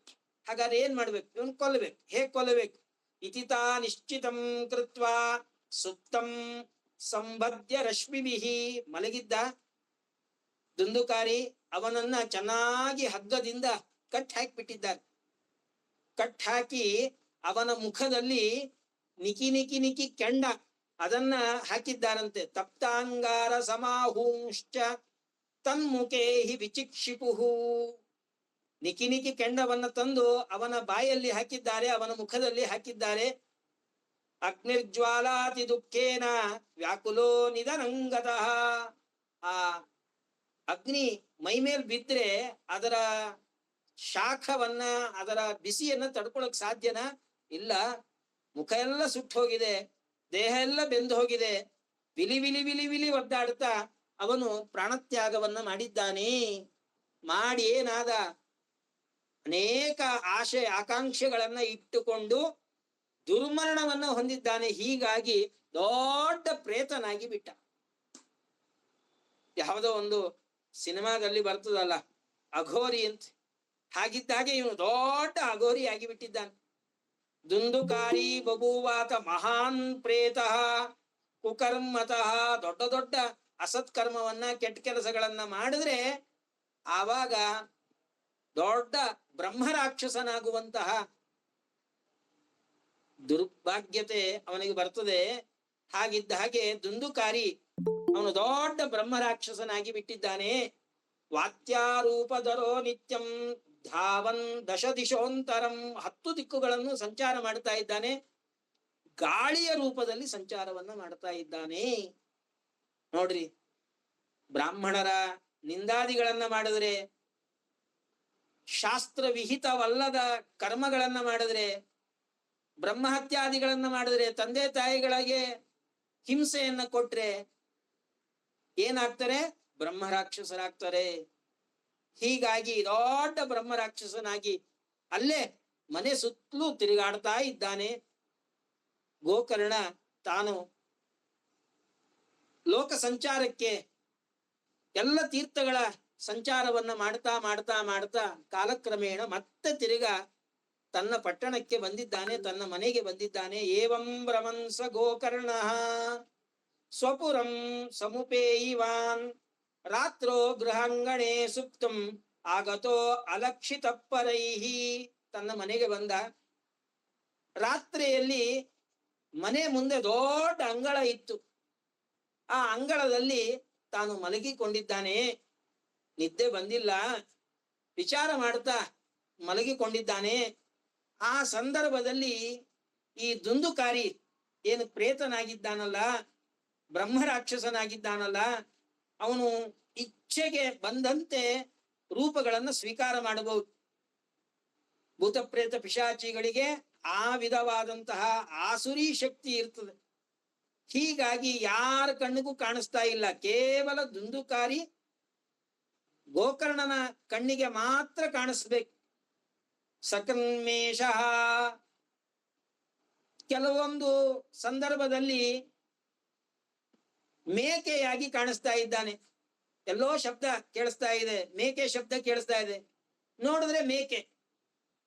ಇನ್ನೊಂದು 2 ನಿಮಿಷ ಬಿಟ್ಟು ನೋಡಿದ್ರೆ ಸಕೃದ್ ಹಸ್ತಿ. ಇನ್ನೊಂದು ಪ್ರಸಂಗದಲ್ಲಿ ದೊಡ್ಡ ಆನೆಯಂತೆ ಕಾಣಿಸ್ತಾ ಇದ್ದಾನೆ, ಸಕೃಚ್ಚ ಮಹಿಷಃ. ಇನ್ನೊಂದು ಸ್ವಲ್ಪ ಹೊತ್ತಿಗೆ ಕಾಡು ಕೋಣ, ಎಮ್ಮೆಯಾಗಿ ಕಾಣಿಸ್ತಾ ಇದ್ದಾನೆ, ಸಕೃತ್ ಇಂದ್ರಃ. ಮತ್ತೊಮ್ಮೆ ಒಳ್ಳೆ ಇಂದ್ರನಂತೆ ಕಾಣಿಸ್ತಾ ಇದ್ದಾನೆ, ಸಕೃಚ್ಚ ಅಗ್ನಿ, ಅಗ್ನಿಯಂತೆ ಕಾಣಿಸ್ತಾ ಇದ್ದಾನೆ, ಪುನಶ್ಚ ಪುರುಷೋಭವತ್, ಮತ್ತೆ ಮನುಷ್ಯನಂತೆ ಕಾಣಿಸ್ತಾ ಇದ್ದಾನೆ. ಹೀಗೆ ನಾನಾ ರೂಪಗಳಿಂದ ಆ ಗೋಕರ್ಣನ ಕಣ್ಣಿಗೆ ಕಾಣಿಸ್ತಾ ಇದ್ದಾನೆ. ಬೇರೆಯವ್ರು ಯಾರಿಗೂ ಕಣ್ಣಿಗೆ ಕಾಣಿಸ್ತಾ ಇಲ್ಲ. ನೋಡ್ದ, ಏನಾಯ್ತ ಆಶ್ಚರ್ಯ, ಬಹಳ ಆಶ್ಚರ್ಯ ಆಗ್ತಾ ಇದೆ ಗೋಕರ್ಣನಿಗೆ. ಗೋಕರ್ಣ ಕೇಳ್ದ, ನೀ ಯಾರು ಅಂತ ಪ್ರಶ್ನೆ ಮಾಡಿದ್ದಾನೆ. ಕಸ್ತ್ವಂ ಉಗ್ರತರೋ ರಾತ್ರೋ ಕುತೋ ಯಾತೋ ದಶಾಮಿಮಾಂ. ಏನಪ್ಪಾ, ಇಂತಹ ರಾತ್ರಿಯಲ್ಲಿ ಬಹಳ ಟೈಮ್ ಆಗೋಗಿದೆ, ಮಧ್ಯರಾತ್ರಿ. ಈ ಮಧ್ಯರಾತ್ರಿಯಲ್ಲಿ ಉಗ್ರವಾಗಿರ್ತಕ್ಕಂಥ ನಾನಾ ವಿಧವಾದ ರೂಪಗಳನ್ನ ಧಾರಣೆ ಮಾಡಿ ಕಣ್ಣಿಗೆ ಕಾಣಿಸ್ತಾ ಇದೆಯಲ್ಲ, ನೀನ್ ಯಾರು? ಇಂತಹ ಅವಸ್ಥೆ ನಿನಗೆ ಯಾಕೆ ಬಂತು? ಬ್ರಹ್ಮ ಪಿಶಾಚಿ ಯಾಕಾಗಿದಿ? ಕಿಂವಾ ಪ್ರೇತಃ ಪಿಶಾಚೋ ವಾ ರಾಕ್ಷಸೋಸಿ ಶಂಸನಃ. ನೀನ್ ಯಾರು ನನಗ್ ಗೊತ್ತಾಗ್ತಾ ಇಲ್ಲ. ಪ್ರೇತನೋ, ಭೂತನೋ, ಪಿಶಾಚಿನೋ, ದೊಡ್ಡ ರಾಕ್ಷಸನೋ, ಅಘೋರಿಯೋ, ಏನ್ ನೀನು? ನನಗೇನು ಗೊತ್ತಾಗ್ತಾ ಇಲ್ಲ, ಹೇಳು ಅಂತ ಕೇಳಿದ್ದಾನೆ. ಪ್ರೇತ ಉವಾಚ. ಅದಕ್ಕೆ ಪ್ರೇತ ರೂಪದಲ್ಲಿ ಇರತಕ್ಕಂತಹ ದುಂದುಕಾರಿ ಉತ್ತರವನ್ನು ಕೊಡ್ತಾ ಹೇಳ್ತಾ ಇದ್ದಾನೆ, ಅಹಂ ಭ್ರಾತ. ಅಪ್ಪ ಗೋಕರ್ಣ, ನಾನು ಬೇರೆ ಯಾರಲ್ಲ, ನಿನ್ನ ಅಣ್ಣ ದುಂದುಕಾರಿ ನಾನು. ತ್ವದೀಯೋಸ್ತಿ ದುಂದುಕಾರೀತಿ ನಾಮತಃ. ಅದಕ್ಕೆ ಗೋಕರ್ಣ ಕೇಳ್ದ, ನೀನ್ ಯಾಕೆ ಹಿಂಗಾದಿ? ಇಲ್ಲ, ಹಿಂಗೆಲ್ಲ ಆಯ್ತು, ನಾನು ಮೃತನಾದೆ. ಸರಿ, ನಾನು ಶ್ರಾದ್ದಾದಿಗಳನ್ನೆಲ್ಲ ಮಾಡಿದ್ನಲ್ಲ, ತೀರ್ಥಯಾತ್ರೆಗೆ ಹೋದಾಗ ಅವನ ಕಿವಿಗೆ, ಗೋಕರ್ಣನಿಗೆ ಕಿವಿಗೆ ಬಿತ್ತಂತೆ ದುಂದುಕಾರಿ, ಅವನು ಮೃತನಾಗಿದ್ದಾನೆ ಅಂತ ಹೇಳಿ. ಸರಿ, ದುಂದುಕಾರಿ ಮೃತನಾಗಿದ್ದಾನೆ ಅನ್ನೋ ಸುದ್ದಿ ಗೋಕರ್ಣನ ಕಿವಿಗೆ ಬಿದ್ದಿದ್ರಿಂದ ತೀರ್ಥಯಾತ್ರೆಗಳನ್ನ ಮಾಡ್ತಾ ಮಾಡ್ತಾ ಕ್ರಮವಾಗಿ ಗಯಾಕ್ಕೆ ಬಂದಿದ್ದಾನೆ. ಗಯಾದಲ್ಲಿ ವಿಷ್ಣು ಪಾದದ ಮೇಲೆ ಆ ದುಂದುಕಾರಿಯ ಹೆಸರನ್ನ ಹೇಳಿ ಪಿಂಡ ಪ್ರದಾನವನ್ನ ಮಾಡಿದ. ಅದನ್ನು ಹೇಳ್ತಾ ಇದ್ದಾನೆ ಗೋಕರ್ಣ. ಅಲ್ಲ, ನಿನ್ನ ಹೆಸರು ಹೇಳಿ ನಾನು ಪಿಂಡ ಪ್ರದಾನವನ್ನ ಗಯಾ ಕ್ಷೇತ್ರದಲ್ಲಿ ವಿಷ್ಣು ಪಾದದ ಮೇಲೆ ಮಾಡಿದ್ನಲ್ಲಪ್ಪ. ಜೀವತೋ ವಾಕ್ಯಕರಣಾತ್ ಪ್ರತ್ಯಬ್ಧಂ ಭೂರಿ ಭೋಜನಾತ್ ಗಯಾಯಾಂ ಪಿಂಡದಾನಾಚ್ಚ ತ್ರಿಭಿಹಿ ಪುತ್ರಸ್ಯ ಪುತ್ರತಾ. ನೋಡ್ರಿ, ಗಯಾದಲ್ಲಿ ಹೋಗಿ ಪಿಂಡ ಪ್ರದಾನಾದಿಗಳನ್ನ ಮಾಡಿದ್ರೆ ಅವನು ಪುತ್ರ ಅಂತ ಅನಿಸ್ಕೊಳ್ತಾನೆ, ಇಲ್ಲ ಅಂದ್ರೆ ಇಲ್ಲ. ಹೀಗಾಗಿ ನಾನು ಗಯಾಕ್ಕೆ ಹೋಗಿ ಪಿಂಡ ಪ್ರದಾನವನ್ನೆಲ್ಲ ಮಾಡಿದ್ದೇನಲ್ಲ, ಪಿಂಡ ಪ್ರದಾನವನ್ನ ಮಾಡಿದ್ದೇನೆ. ಅದಕ್ಕೆ ಆ ಪ್ರೇತ ಹೇಳ್ತಾ ಇದೆ, ಗಯಾಶ್ರಾದ್ದ ಶತೇನಾಪಿ ಮುಕ್ತಿರ್ಮೇನ ಭವಿಷ್ಯತಿ.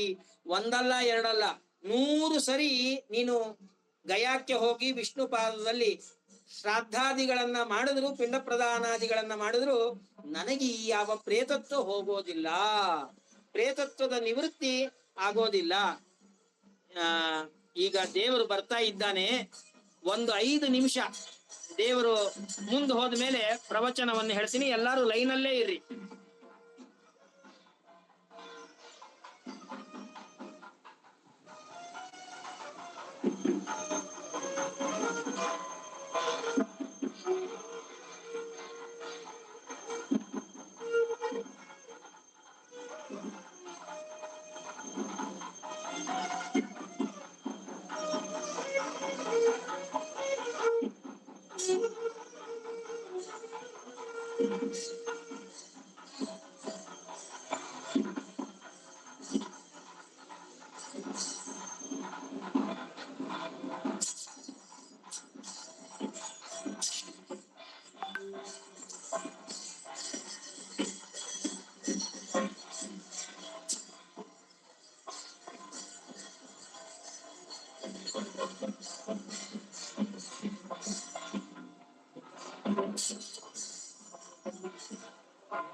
ಶ್ರೀ ಗುರುಭ್ಯೋ ನಮಃ.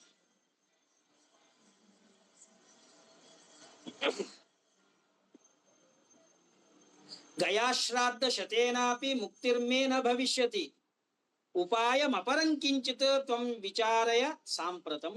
ನೋಡಪ್ಪ, ನೀ ಏನೇ ತೀರ್ಥಯಾತ್ರೆಯನ್ನು ಮಾಡು, ಏನೇ ಶ್ರಾದ್ದ ಮಾಡು, ಎಂತ ಮಾಡು, ಈ ಪ್ರೇತತ್ವ ನಿವೃತ್ತ ಆಗೋದಿಲ್ಲ. ಹೀಗಾಗಿ ಏನಾದ್ರೂ ಬೇರೆ ಉಪಾಯವನ್ನ ಮಾಡಿ ನನ್ನ ಈ ಪ್ರೇತ ಜನ್ಮವನ್ನ ಏನಾದ್ರು ಮಾಡಿ ಕಳಿ ಅಂತ ಹೇಳಿದ್ದಾನೆ. ವಿಚಾರವನ್ನ ಏನಾದ್ರು ಉಪಾಯವಂತರವನ್ನ ಮಾಡೋದಕ್ಕೆ ವಿಚಾರವನ್ನ ಮಾಡು ಅಂತ ಹೇಳಿ. ತತಸ್ಸರ್ವೇ ಸೂರ್ಯವಾಕ್ಯಂ ತನ್ಮುಕ್ತೋ ಸ್ಥಾಪಿತಂ ಪರಂ ಗೋಕರ್ಣಃ ಸ್ತಂಭನಂ ಚಕ್ರೆ ಸೂರ್ಯವೇಗಸ್ಯ ವೈತದ. ಆವಾಗ ಗೋಕರ್ಣ ಏನ್ ಮಾಡದ, ಆ ಊರಿನಲ್ಲಿ ಆ ಗ್ರಾಮದಲ್ಲಿ ಇರ್ತಕ್ಕಂಥ ಎಲ್ಲ ಪಂಡಿತರನ್ನ ಸೇರಿಸಿದ್ದಾನೆ.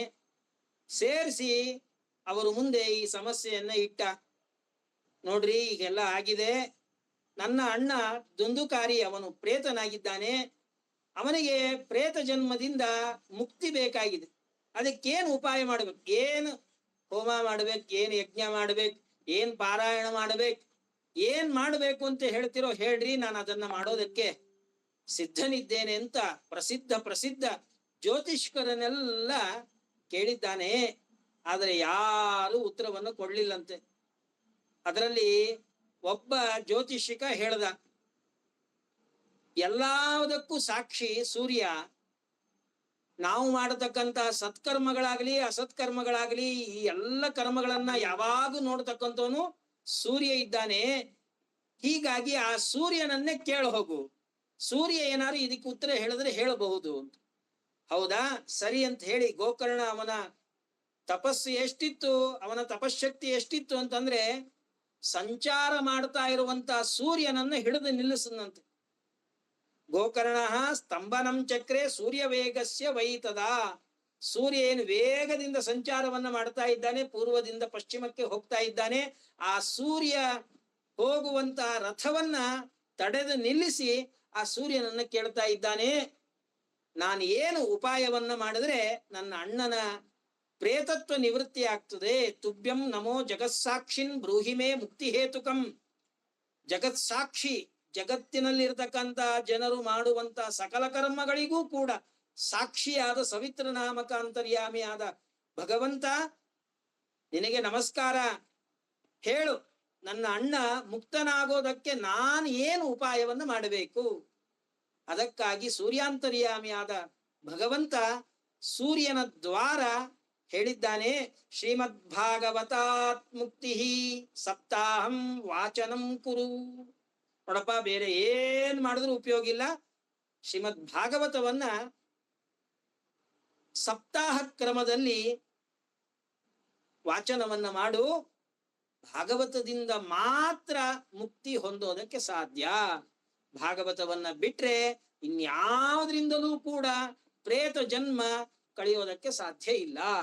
ಹೀಗಾಗಿ ಶ್ರೀಮದ್ ಭಾಗವತವನ್ನ ಪ್ರವಚನ ಮಾಡು ಅಂತ ಹೇಳಿದಾಗ ಸರಿ ಅಂತ ಹೇಳಿ ಎಲ್ಲಾ ಜನರನ್ನ, ಊರಲ್ಲಿರ್ತಕ್ಕಂಥ ಎಲ್ಲ ಜನರನ್ನು ಕರೆದು ಶ್ರೀಮದ್ ಭಾಗವತವನ್ನ ಪ್ರವಚನ ಮಾಡಿದ್ದಾನೆ ಗೋಕರ್ಣ.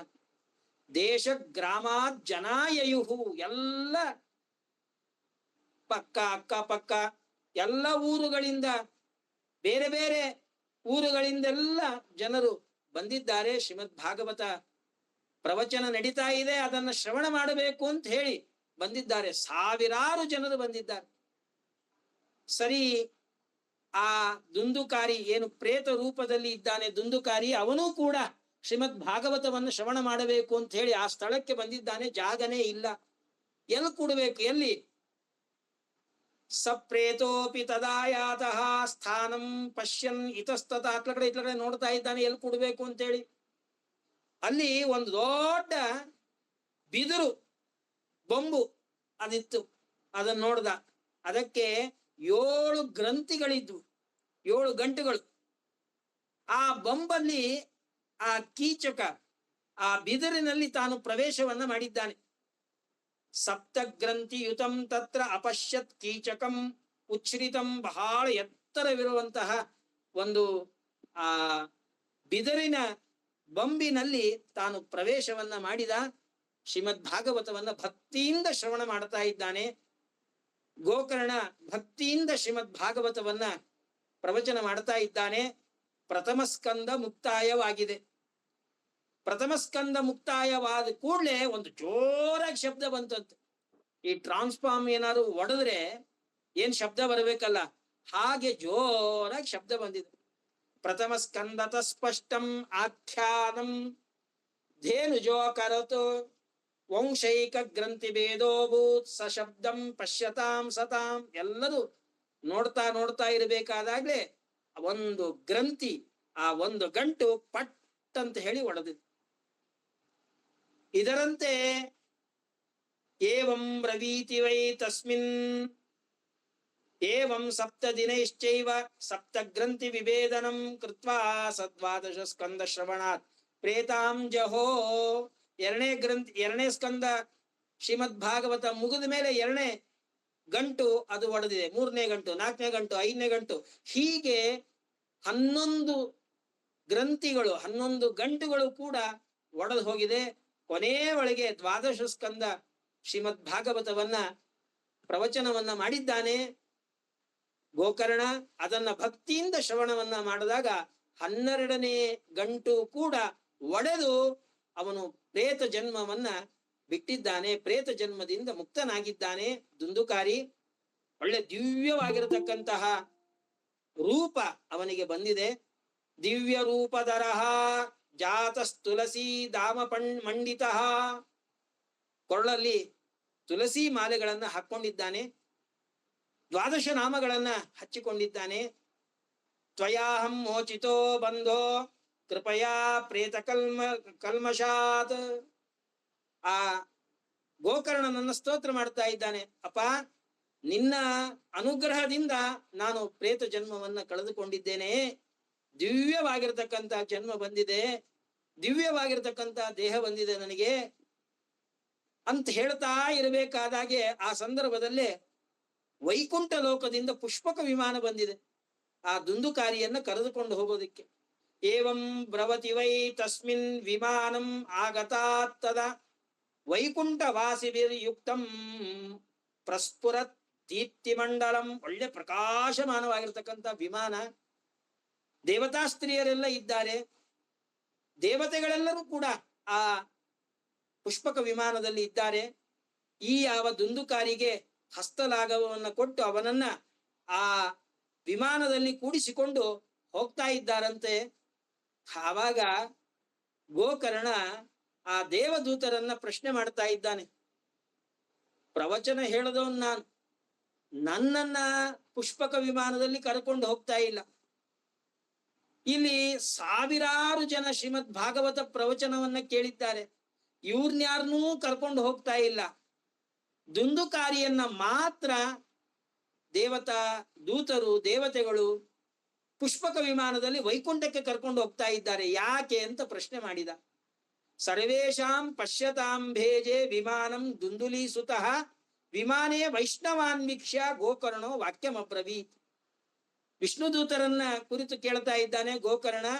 ಗೋಕರ್ಣೋ ವಾಚ ಶ್ರವಣಂ ಸಮಭಾಗೇನ ಸರ್ವೇಷಾಮಿಹ ದೃಶ್ಯತೆ. ಎಲ್ಲರೂ ಕೂಡ ಏಕಕಾಲದಲ್ಲಿ ಶ್ರೀಮದ್ ಭಾಗವತವನ್ನು ಶ್ರವಣ ಮಾಡಿದ್ದಾರೆ. ದುಂದುಕಾರಿ ಅವನು ಒಳ್ಳೆ ಪರ್ವಕಾಲದಲ್ಲಿ ಶ್ರೀಮದ್ ಭಾಗವತವನ್ನು ಶ್ರವಣ ಮಾಡಿದ್ದಾನೆ, ಬೇರೆಯವರು ಬೇರೆ ಕಾಲದಲ್ಲಿ ಅಂತೇನಲ್ಲ.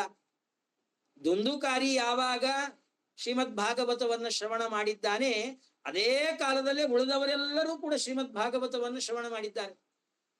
ತತ್ ಸಮಕಾಲದಲ್ಲಿಯೇ ಗೋಕರ್ಣ ಶ್ರೀಮದ್ ಭಾಗವತವನ್ನ ವಾಚನ ಮಾಡಿದ್ದಾನೆ. ಎಲ್ಲರೂ ಸಮಾನವಾಗಿ ಶ್ರೀಮದ್ ಭಾಗವತವನ್ನು ಶ್ರವಣ ಮಾಡಿದಾಗ ಫಲಭೇದ ಕುತೋ ಜಾತಃ ಪ್ರಬ್ರುವಂತು ಹರಿಪ್ರಿಯಾ. ಫಲದಲ್ಲಿ ಮಾತ್ರ ವ್ಯತ್ಯಾಸ, ಯಾಕೆ? ಅದಕ್ಕೆ ಕಾರಣವನ್ನು ಹೇಳಬೇಕು ಅಂತ ಕೇಳಿದ್ದಾನೆ, ಪ್ರಾರ್ಥನೆಯನ್ನು ಮಾಡಿದ್ದಾನೆ. ಅದಕ್ಕೆ ವಿಷ್ಣು ದೂತರು ಹೇಳಿದ್ರು, ಎಲ್ಲರೂ ಶ್ರವಣ ಮಾಡಿದ್ದೀರಪ್ಪ ಸರಿ, ಹರಿದಾಸಾಹ ಹೂಚುಹು ಶ್ರವಣಸ್ಯ ವಿಭೇದೇನ ಫಲಭೇದೋತ್ರ ಸಂಸ್ಥಿತ. ಕೇಳೋದ್ರಲ್ಲಿ ವ್ಯತ್ಯಾಸ ಆದದ್ದಕ್ಕಾಗಿ ಫಲದಲ್ಲಿಯೂ ಕೂಡ ವ್ಯತ್ಯಾಸ. ಏನ್ ನಾವು ಕೇಳೋದ್ರಲ್ಲಿ ವ್ಯತ್ಯಾಸ ಮಾಡಿದ್ವಿ? ಅವನೇನ್ ವಿಶೇಷವಾಗಿ ಕೇಳದ ಅಂತಂದ್ರೆ ಶ್ರವಣಂತು ಕೃತಂ ಸರ್ವೈಹಿ. ಎಲ್ಲರೂ ಕೂಡ ಇಲ್ಲಿ ಯಾರೆಲ್ಲ ಬಂದಿದ್ದಾರೆ ಅವರೆಲ್ಲರೂ ಕೂಡ ಶ್ರೀಮದ್ ಭಾಗವತವನ್ನು ಶ್ರವಣ ಮಾಡಿದ್ದಾರೆ, ಇಲ್ಲ ಅನ್ನೋದಿಲ್ಲ. ಆದರೆ ನ ತಥಾ ಮನನಂ ಕೃತಂ. ಹೇಗೆ ದುಂದುಕಾರಿ ಭಕ್ತಿಯಿಂದ ಶ್ರದ್ಧೆಯಿಂದ ಶ್ರೀಮದ್ ಭಾಗವತವನ್ನ ಕೇಳಿ ಜೊತೆಗೆ ಅದನ್ನ ಮನನ ಮಾಡಿದ, ಧ್ಯಾನವನ್ನ ಮಾಡಿದ, ಚಿಂತನೆಯನ್ನ ಮಾಡಿದ, ಭಗವಂತನ ಗುಣಗಳನ್ನ ಧ್ಯಾನ ಮಾಡಿ ಚಿಂತನೆಯನ್ನ ಮಾಡಿದ್ದಕ್ಕಾಗಿ ಅವನಿಗೆ ವಿಶೇಷವಾದ ಫಲ. ನೀವು ಬರೀ ಶ್ರವಣ ಮಾಡಿದ್ದೀರಿ, ಅವನು ಶ್ರವಣದ ಜೊತೆಗೆ ಭಗವಂತನನ್ನ ಚಿಂತನೆಯನ್ನ ಭಗವಂತನ ಧ್ಯಾನವನ್ನ ಮಾಡಿದ್ದಾನೆ, ಹೀಗಾಗಿ ಅವನನ್ನ ಕರೆದುಕೊಂಡು ಹೋಗ್ತಾ ಇದ್ದೇವೆ. ಹಾಗಾದ್ರೆ ನಾವೇನ್ ಮಾಡ್ಬೇಕು? ನೀವೆಲ್ಲರೂ ಕೂಡ ಪ್ರತ್ಯೇಕವಾಗಿ ಭಗವಂತನ ದರ್ಶನಕ್ಕಾಗಿ ಮೋಕ್ಷದ ಸಲುವಾಗಿ ಮೋಕ್ಷವನ್ನ ಉದ್ದೇಶ ಮಾಡಿಕೊಂಡು ಶ್ರೀಮದ್ ಭಾಗವತ ಪ್ರವಚನವನ್ನ ಮತ್ತೊಮ್ಮೆ ಮಾಡು ಅಂತ ಆ ವಿಷ್ಣು ದೂತರು ಹೇಳಿದ್ದಾರೆ. ಹೀಗಾಗಿ ಮತ್ತೊಮ್ಮೆ ಶ್ರಾವಣ ಮಾಸದಲ್ಲಿ ಗೋಕರ್ಣ ಎಲ್ಲರನ್ನು ಕರೆಸಿದ್ದಾನೆ. ಊರೂರಲ್ಲಿರತಕ್ಕಂಥ ಎಲ್ಲ ಜನರು ಕೂಡ ಬಂದಿದ್ದಾರೆ. ಸಪ್ತರಾತ್ರವತೀಂ ಭೂಯ ಶ್ರವಣಂ ತೈ ಕೃತಂ ಪುನಃ. ಮತ್ತೆ ಸಪ್ತಾಹ ಕ್ರಮದಲ್ಲಿ ಶ್ರೀಮದ್ ಭಾಗವತ ಪ್ರವಚನವನ್ನ ಮಾಡಿದ್ದಾನೆ. ಭಕ್ತಿಯಿಂದ ಶ್ರೀಮದ್ ಭಾಗವತ ಪ್ರವಚನವನ್ನ ಮಾಡಿದ್ದಾನೆ. ಭಕ್ತಿಯಿಂದ ಎಲ್ಲರೂ ಕೂಡ ಶ್ರೀಮದ್ ಭಾಗವತವನ್ನು ಶ್ರವಣ ಮಾಡಿದ್ದಾರೆ, ಮನನವನ್ನ ಮಾಡಿದ್ದಾರೆ. ದೇವರ ಧ್ಯಾನವನ್ನ ಮಾಡ್ತಾ ಭಗವಂತನ ಗುಣಗಳ ಭಗವಂತನ ನಾಮಸ್ಮರಣೆಯನ್ನ ಮಾಡ್ತಾ ಶ್ರೀಮದ್ ಭಾಗವತದ ಶ್ರವಣವನ್ನ ಮಾಡಿದ್ದಾರೆ. 12 ಸ್ಕಂದಗಳು ಮುಗಿತು. ಕೊನೆಗೆ ನಮ ವೃಷಭಾಯ ಸನಾತನಾಯ ಅಂತ ಹೇಳಿ 12ನೇ ಸ್ಕಂದದ ಕೊನೇ ಶ್ಲೋಕವನ್ನ ವಾಚನ ಮಾಡಿದ್ದಾನೆ ಗೋಕರ್ಣ. ತಕ್ಷಣದಲ್ಲಿ ಪುಷ್ಪಕ ವಿಮಾನ ಬಂದಿದೆ ವೈಕುಂಠದಿಂದ. ವಿಮಾನೈ ಸಹ ಭಕ್ತೈಶ್ಚ ಹರಿಹಿ ಆವಿರ್ಬಭೂವ. ಬರೀ ಪುಷ್ಪಕ ವಿಮಾನ ಅಷ್ಟೇ ಬರ್ಲಿಲ್ಲ, ಅದರಲ್ಲಿ ಬರೀ ದೇವತೆಗಳು ಅಪ್ಸರಾಸ್ತ್ರೀಯರು ಅಷ್ಟೇ ಬರ್ಲಿಲ್ಲ, ಗಂಧರ್ವರು ಅಷ್ಟೇ ಬರ್ಲಿಲ್ಲ, ಸಾಕ್ಷಾತ್ ಭಗವಂತನೇ ಆ ಪುಷ್ಪಕ ವಿಮಾನದಲ್ಲಿ ಬಂದಿದ್ದಾನೆ. ಗೋಕರ್ಣನನ್ನ ನೋಡಿದ, ಬಹಳ ಸಂತೋಷವಾಗಿ ಬಿಟ್ಟಿದೆ ಭಗವಂತನಿಗೆ. ಆ ಗೋಕರ್ಣನನ್ನ ತಬ್ಬಿಕೊಂಡಿದ್ದಾನೆ, ಆಲಿಂಗನವನ್ನ ಮಾಡಿಕೊಂಡಿದ್ದಾನೆ. ಗೋಕರ್ಣಂತು ಸಮಾಲಿಂಗ್ಯ ಅಕರೋತ್ ಸ್ವಸದೃಶಂ ಹರಿಹಿ. ಅವನನ್ನ ತನ್ನಂತೆ ಮಾಡಿದ್ದಾನೆ, ಅವನಿಗೆ ಅನುಗ್ರಹವನ್ನ ಮಾಡಿದ. ಸಾರೂಪ್ಯ ಮೋಕ್ಷವನ್ನೇ ಕೊಟ್ಟಿದ್ದಾನಂತೆ. ಸಾರೂಪ್ಯ ಮೋಕ್ಷ ಅಂದ್ರೆ ಭಗವಂತ ಹೇಗೆ ಶಂಖಚಕ್ರ ಗದಾಪದ್ಮಗಳನ್ನ ಧಾರಣೆ ಮಾಡಿದ್ದಾನೆ, ಅದೇ ರೀತಿಯಾಗಿ ಶಂಖಚಕ್ರ ಗದಾಪದ್ಮಗಳನ್ನ ಧಾರಣೆ ಮಾಡಿಕೊಂಡು ವೈಕುಂಠದಲ್ಲಿ ಇರುವಂತಹ ಯೋಗ್ಯತೆಯನ್ನ ಅವಕಾಶವನ್ನ ಗೋಕರ್ಣನಿಗೆ ಭಗವಂತ ಅನುಗ್ರಹವನ್ನ ಮಾಡಿದ್ದಾನೆ. ಅವರೆಲ್ಲರೂ ಕೂಡ ಮುಕ್ತರಾಗಿದ್ದಾರೆ. ಅದಕ್ಕೆ ಸುತಾಚಾರ್ಯರು ಹೇಳ್ತಾರೆ, ಎಷ್ಟೋ ಜನದ ಪ್ರಶ್ನೆ ಇರ್ತದೆ, ಅಲ್ರಿ 1 ವಾರಗಟ್ಲೆ ಭಾಗವತವನ್ನ ಕೇಳೋದಕ್ಕೆ ಸಾಧ್ಯ ಆಗಬೇಕಲ್ಲ, ತಿಂಗಳಗಟ್ಲೆ ಭಾಗವತವನ್ನ, ವರ್ಷಗಟ್ಲೆ ಭಾಗವತವನ್ನ ಕೇಳೋದಕ್ಕೆ ಸಾಧ್ಯ ಆಗಬೇಕಲ್ಲ, ಟೈಮ್ ಇಲ್ಲ ನಮಗೆ, ಏನ್ ಮಾಡೋದು?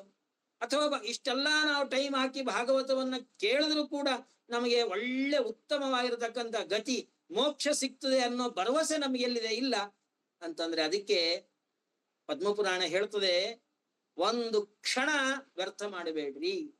ಎಷ್ಟು ಅವಕಾಶ ಸಿಗತ್ತೆ, ಎಷ್ಟು ಸಮಯ ಸಿಗತ್ತೆ, ಅಷ್ಟೂ ಸಮಯ ಶ್ರೀಮದ್ ಭಾಗವತವನ್ನ ಕೇಳಿ. ಅಸಾರೇ ಸಂಸಾರೇ, ಈ ಸಂಸಾರದಲ್ಲಿ ಏನೇನೇನೇನು ತಿರುಳಿಲ್ಲ, ಏನು ಸತ್ವ ಇಲ್ಲ, ಇದು ಜೊಳ್ಳಿದು.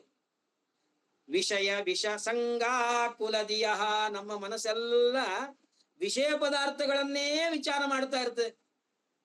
ಇವತ್ತು ಏಕಾದಶಿ, ನಾಳೆ ದ್ವಾದಶಿ, ನಾಳೆ ಬೆಳಗ್ಗೆ ಆದ್ರೆ ಏನ್ ಮಾಡ್ಬೇಕು, ಏನ್ ಬಿಡ್ಬೇಕು, ನಾಳೆ ಮಧ್ಯಾಹ್ನ ಫಲಾರಕ್ಕೇನು, ನಾಳೆ ರಾತ್ರಿ ಮತ್ತೆ ಭೋಜನಕ್ಕೇನು, ಇದೇ ವಿಚಾರ ಮಾಡ್ತಾ ಇರ್ತದೆ.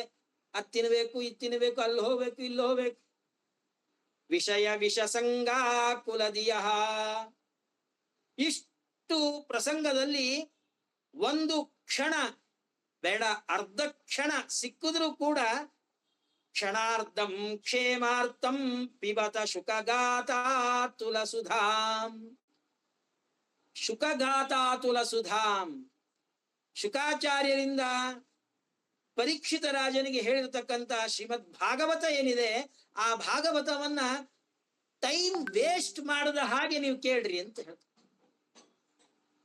ಅದನ್ನು ಯಾರು ಕೇಳಿದ್ದಾರೆ? ಅದರಿಂದ ಯಾರಿಗೆ ಒಳ್ಳೇದಾಗಿದೆ? ಅದಕ್ಕೊಂದು ದೃಷ್ಟಾಂತ ಬೇಡವಾ ಅಂತಂದ್ರೆ, ಕಿಮರ್ಥಂ ವ್ಯರ್ಥಂ ಭೋ ವ್ರಜತ ಕುಮಥೆ ಕುತ್ಸಿತ ಕಥೆ. ವ್ಯರ್ಥವಾಗಿ ಯಾವ್ಯಾವ್ದೋ ಕಾದಂಬರಿಗಳನ್ನ ಓದ್ಕೊಂಡು, ಯಾವ್ದ್ಯಾವ್ದೋ ಕೆಲಸಕ್ಕೆ ಬಾರದೇ ಇರತಕ್ಕಂತ ವಿಷಯಗಳನ್ನ ಹರಟೆ ಹೊಡಿತಾ, ಟಿವಿ ನೋಡ್ಕೊಂಡು, ಧಾರಾವಾಹಿಗಳನ್ನು ನೋಡ್ಕೊಂಡು ಕಾಲವನ್ನ ಕಳಿಬೇಡ್ರಿ. ಹಾಗಾದ್ರೆ ಏನ್ ಮಾಡ್ಬೇಕು? ಪರೀಕ್ಷಿತ್ ಸಾಕ್ಷಿ ಯಚ್ಚರಣ ಗತ ಮುಕ್ಯುಕ್ತಿ ಕಥನೆ. ಶ್ರೀಮದ್ ಭಾಗವತ ಭಗವಂತನ ಪಾದಾರವಿಂದವನ್ನೇ ಮುಟ್ಟಿಸ್ತದೆ ಅನ್ನೋದಕ್ಕೆ ಬೇರೆಯವ್ರ ಸಾಕ್ಷಿ ಬೇಡ, ಪರೀಕ್ಷಿತ ರಾಜನೇ ಸಾಕ್ಷಿ. ಶುಕಾಚಾರ್ಯರು ಪರೀಕ್ಷಿತ ರಾಜನಿಗೆ ಸಪ್ತಾಹ ಕ್ರಮದಲ್ಲಿ ಶ್ರೀಮದ್ ಭಾಗವತವನ್ನು ಉಪದೇಶ ಮಾಡಿದ್ದಕ್ಕಾಗಿ ಕೊನೆಗೆ ಅವನು ಎಲ್ಲಿ ಹೋದ? ಬೇಜೆ ಖಗೇಂದ್ರ ಧ್ವಜಪಾದ ಮೂಲಂ. ಅವನು ಭಗವಂತನ ಪಾದ ಮೂಲವನ್ನೇ ಸೇರಿಬಿಟ್ಟ. ಹೀಗಾಗಿ ಶ್ರೀಮದ್ ಭಾಗವತ ಮೋಕ್ಷವನ್ನ ತಂದು ಕೊಡತಕ್ಕಂತ ಗ್ರಂಥ. ಇದನ್ನ ಭಕ್ತಿಯಿಂದ ಶ್ರವಣ ಮಾಡ್ರಿ. ಇನ್ನು ಒಂದು 5 ರಿಂದ 10 ನಿಮಿಷ ನಾನು ಪ್ರವಚನವನ್ನು ಹೇಳ್ತೀನಿ. ಭಾಗವತವನ್ನ ಶ್ರವಣ ಮಾಡಬೇಕಾದ್ರೆ ಹೇಗೇಗೋ ಭಾಗವತವನ್ನು ಶ್ರವಣ ಮಾಡೋ ಹಾಗಿಲ್ಲ. ಪುರಾಣಗಳು ಅದಕ್ಕೆ ನಿಯಮಗಳನ್ನ ಹೇಳ್ತದೆ. ಹೀಗೀಗೆ ಶ್ರೀಮದ್ ಭಾಗವತವನ್ನ ಶ್ರವಣ ಮಾಡಬೇಕು. ಬೇರೆ ಎಲ್ಲವನ್ನು ಕೂಡ ಕಾಲ್ ಚಾಚಿಕೊಂಡು, ಮಲ್ಕೊಂಡು, ಅಡ್ಡಾಡ್ತಾ, ಏನ್ ಬೇಕಾದ್ರೂ ಮಾಡ್ತಾ ಕೇಳಬಹುದು, ಹೇಳ್ಬೋದು, ಮಾಡಬಹುದು. ಆದರೆ ಶ್ರೀಮದ್ ಭಾಗವತ ಮಾತ್ರ ಒಳ್ಳೆ ಆಸನದಲ್ಲಿ ಚೈಲಾಜಿನ ಕುಶೋತ್ತರಂ, ಹೇಗೆ ಕೃಷ್ಣ ಪರಮಾತ್ಮ ಗೀತೆಯಲ್ಲಿ ಆಸನದ ವ್ಯವಸ್ಥಾದಿಗಳನ್ನು ಹೇಳಿದ್ದಾನೆ, ಆ ಆಸನಾದಿ ವ್ಯವಸ್ಥೆಗಳನ್ನ ಮಾಡಿಕೊಂಡು ಮನಸ್ಸನ್ನ ಏಕಾಗ್ರವನ್ನಾಗಿ ಮಾಡಿಕೊಂಡು ಭಗವಂತನ ಪಾದಾರವಿಂದದಲ್ಲೇ ನಮ್ಮ ಮನಸ್ಸನ್ನ ಇಟ್ಟು ಕೆಲವೊಂದು ನಿಯಮಗಳನ್ನ ಪಾಲಿಸುತ್ತಾ ಶ್ರೀಮದ್ ಭಾಗವತವನ್ನು ಶ್ರವಣ ಮಾಡಬೇಕು. ಭಾಗವತ ಕಥಾವನ್ನ, ಭಾಗವತಾಮೃತವನ್ನ ಪಾನ ಮಾಡಬೇಕಾದಾಗ ಮೊದಲಿಗೆ ಗಣಪತಿಯನ್ನ ಪ್ರಾರ್ಥನೆ ಮಾಡಬೇಕಂತ. ಎಲ್ಲಾರು ಈ ಪ್ರಾರ್ಥನೆಯನ್ನ ಮಾಡ್ರಿ, ನಾನು ಹೇಳ್ಕೊಡ್ತೀನಿ, ನೀವು ಹೇಳ್ರಿ. ಯಾಕಂದ್ರೆ ಈ ರೀತಿಯಾಗಿ ಶ್ರೀಮದ್ ಭಾಗವತವನ್ನ ಕೇಳೋದು ಜೀವನದಲ್ಲಿ ಒಮ್ಮೆ ಮಾತ್ರ. ಪುನಃ ಈ ಕ್ರಮದಲ್ಲಿ ಶ್ರೀಮದ್ ಭಾಗವತವನ್ನು ಹೇಳೋದಕ್ಕೂ ಸಾಧ್ಯ ಇಲ್ಲ, ಕೇಳೋದಕ್ಕೂ ಸಾಧ್ಯ ಇಲ್ಲ. ಹೀಗಾಗಿ ಯಥಾವಿಧಿ ವಿಧಿ ಏನಿದೆಯೋ ಆ ಕ್ರಮದಲ್ಲಿ ಶ್ರೀಮದ್ ಭಾಗವತವನ್ನ ಶ್ರವಣ ಮಾಡುವಂತಹ ಸಂಕಲ್ಪವನ್ನ ನಾವು ಮಾಡೋಣ. ಅದನ್ನ ಪೂರ್ಣಗೊಳಿಸ್ತಕ್ಕಂಥದ್ದು ಭಗವಂತ. ಎನ್ನ ಚಿತ್ತಕ್ಕೆ ಬಂದದ್ದು ನಿನ್ನ ಚಿತ್ತಕ್ಕೆ ಬಂದದ್ದು ಎನ್ನ ಚಿತ್ತಕ್ಕೆ ಬರಲಿ. ದೇವರೇನು ಸಂಕಲ್ಪ ಮಾಡ್ತಾನೋ ಅದೇ ಸರಿಯಾದದ್ದು, ಸತ್ಯ ಸಂಕಲ್ಪ.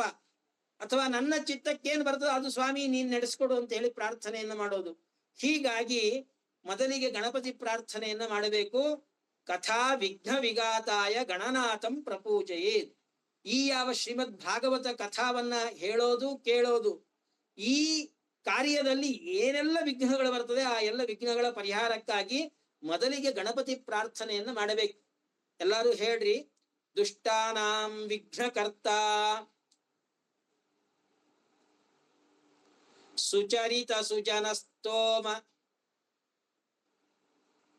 ವಿಘ್ನಾಪಹರ್ತ ತಸ್ಮಾತ್ ವಿಘ್ನಾಧಿಪೋಹಂ ಮತೀಯತಿ ಸುಧಯ್ಯಾಂ ಸ್ಪಷ್ಟಮಾಜ್ಞಾಪನಾಯ ಪೌಲಸ್ತೇಶ್ಚಾಂತರಾಯಃ ಸುರಮುನಿನಿಕರ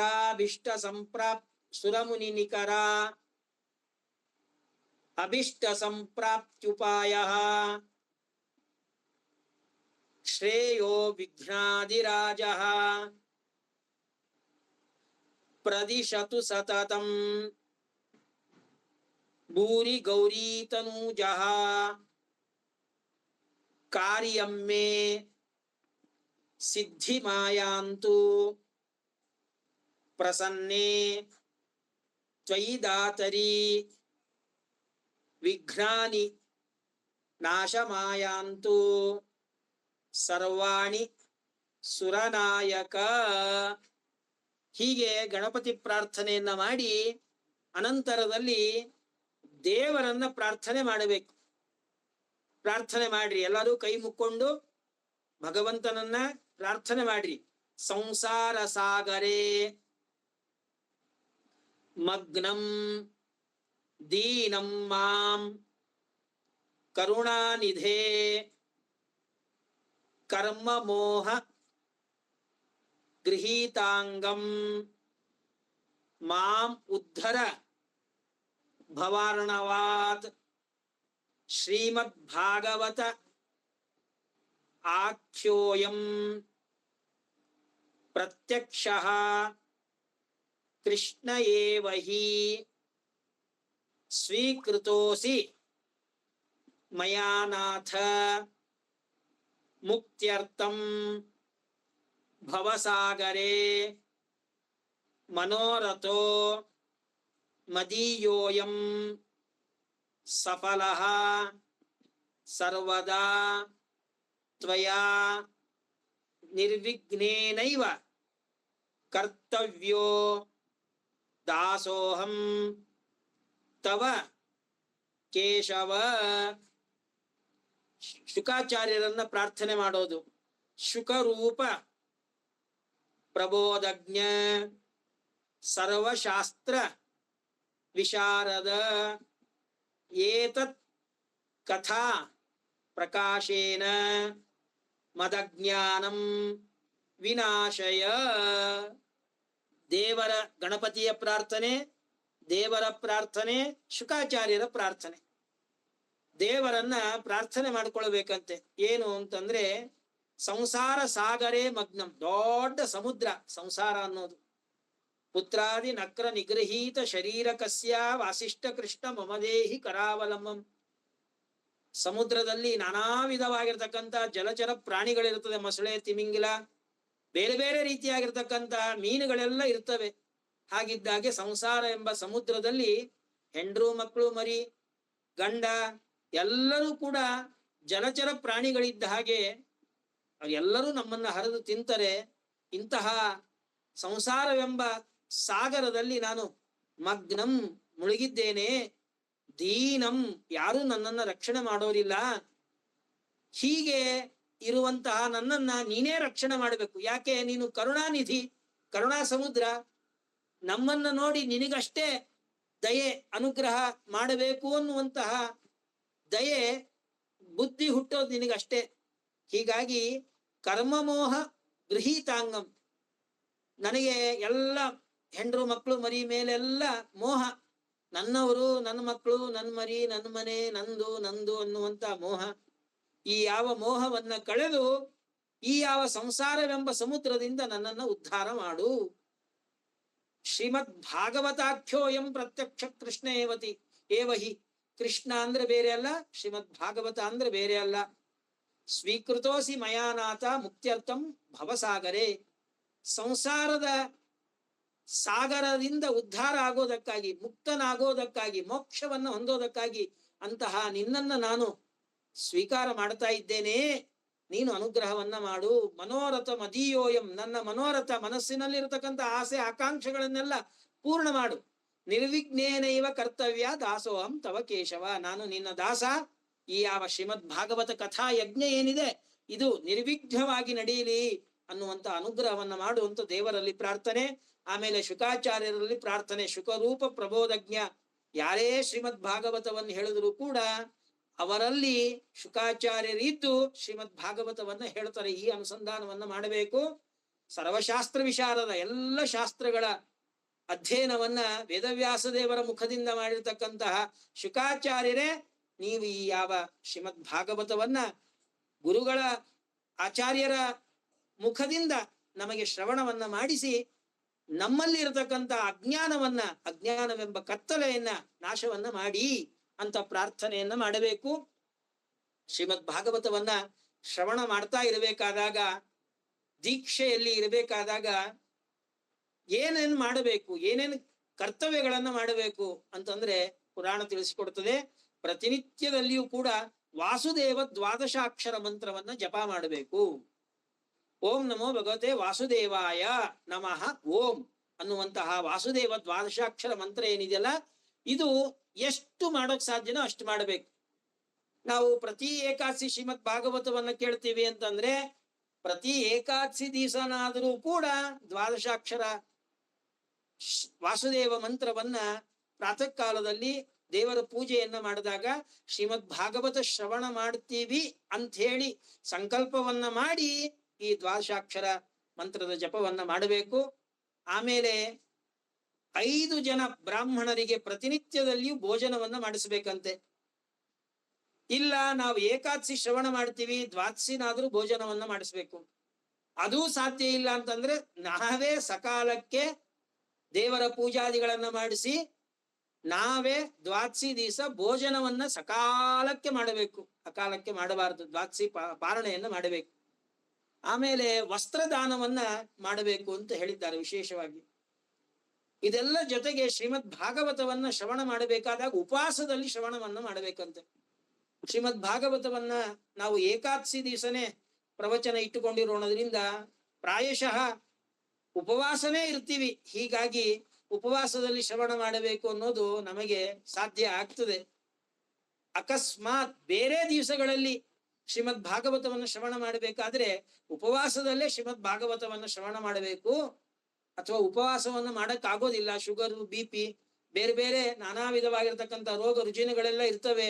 ಹೀಗಾಗಿ ಏನ್ ಮಾಡಬೇಕು ಅಂತಂದ್ರೆ ಮಿತವಾದ ಆಹಾರವನ್ನು ಸ್ವೀಕಾರ ಮಾಡಿ ಆದ್ರೂ ಕೂಡ ಶ್ರೀಮದ್ ಭಾಗವತವನ್ನು ಶ್ರವಣ ಮಾಡಬಹುದು ಅಂತಾರೆ.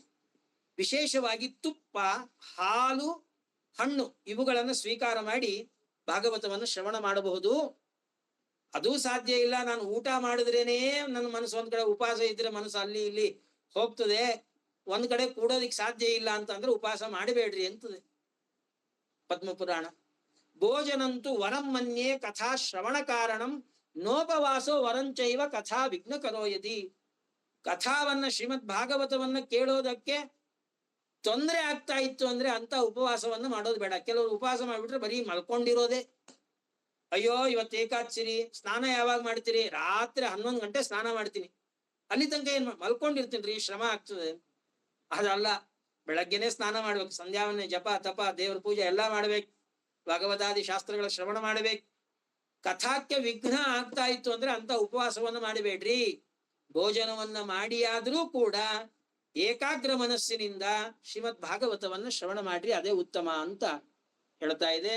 ಹೀಗಾಗಿ ಶ್ರೀಮದ್ ಭಾಗವತದ ಶ್ರವಣವನ್ನ ಮಾಡಬೇಕಾದಾಗ ನಮ್ಮ ಕೈಯಲ್ಲಿ ಎಷ್ಟು ನಿಯಮಗಳನ್ನ ಪಾಲಿಸೋದಕ್ಕೆ ಸಾಧ್ಯ ಅಷ್ಟು ನಿಯಮಗಳನ್ನ ಪಾಲನೆ ಮಾಡ್ತಾ ಭಗವಂತನ ಸ್ಮರಣೆಯನ್ನ ಮಾಡ್ತಾ ಆ ಭಗವಂತನಲ್ಲಿ ನಿರ್ವ್ಯಾಜವಾಗಿರತಕ್ಕಂತಹ ಭಕ್ತಿಯನ್ನ ಮಾಡ್ತಾ, ತಂದೆ ತಾಯಿಗಳಲ್ಲಿ ಭಕ್ತಿಯನ್ನ ಮಾಡ್ತಾ, ಜ್ಞಾನವನ್ನ ಉಪದೇಶ ಮಾಡಿರ್ತಕ್ಕಂತಹ ಗುರುಗಳಲ್ಲಿ, ಸ್ವರೂಪೋದ್ಧಾರಕರಾಗಿರ್ತಕ್ಕಂತಹ ಗುರುಗಳಲ್ಲಿ ಭಕ್ತಿಯನ್ನ ಮಾಡ್ತಾ ಶ್ರೀಮದ್ ಭಾಗವತವನ್ನ ಶ್ರವಣ ಮಾಡಬೇಕು ಅಂತ ಹೇಳಿ ಪದ್ಮಪುರಾಣ ನಮಗೆ ಸಂದೇಶವನ್ನ ಕೊಡ್ತಾ ಇದೆ.